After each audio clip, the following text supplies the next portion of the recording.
السلام علیکم پیارے بچوں، آج میں آپ کو ایک ایسے بچے کی کہانی سنانے جا رہی ہوں جو ہوشیار تو تھا ہی، مگر اس کی سب سے خاص بات تھی وہ کبھی نماز نہیں چھوڑتا تھا۔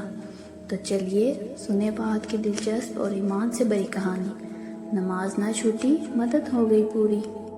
فہد ایک ذہین بچہ تھا۔ وہ اسکول میں اچھے نمبر لیتا، کھیلوں میں آگے ہوتا اور سب اسے پسند کرتے تھے، لیکن اس کی ایک خاص بات تھی، وہ کبھی نماز نہیں چھوڑتا تھا۔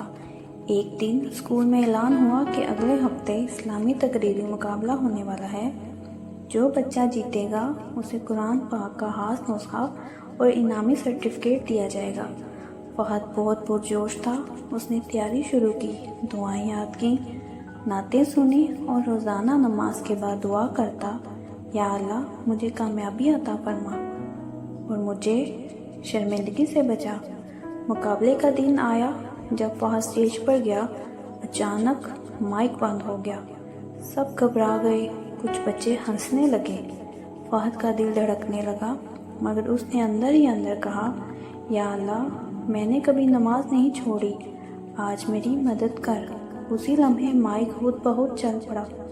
فہد نے پورے اعتماد سے اپنی تقریر مکمل کی۔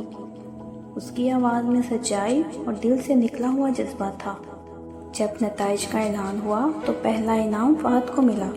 اس کے استاد نے سب بچوں سے کہا، فہد کی کامیابی صرف تیاری کی نہیں، اس کی نماز، دعا اور یقین کی برکت ہے۔ گھر آ کر فہد نے امی کو گلے لگایا اور کہا، امی آج میں نے خود دیکھا کہ جو نماز نہیں چھوڑتا اللہ اسے کبھی تنہا نہیں چھوڑتا۔ جو دیکھا آپ نے، جو بچپن سے نماز کا پابند ہوتا ہے اللہ اسے کبھی مشکل میں اکیلا نہیں چھوڑتا۔ آپ بھی وعدہ کریں کہ نماز کبھی نہیں چھوڑیں گے، کیونکہ نماز ہے کامیابی کی کنجی۔ کہانی سے ہمیں یہ سبق اور پیغام ملتا ہے کہ نماز صرف عبادت نہیں، اللہ سے جڑنے کا طریقہ ہے۔ جو نماز کو اہمیت دیتا ہے اللہ اسے دنیا اور آخرت میں سرخرو کرتا ہے۔ چھوٹے ہوں یا بڑے، ہر مسلمان کو وقت پر نماز پڑھنی چاہیے۔ تو بچوں، ملتے ہیں ایک نئی کہانی کے ساتھ۔ اللہ حافظ پیارے بچوں۔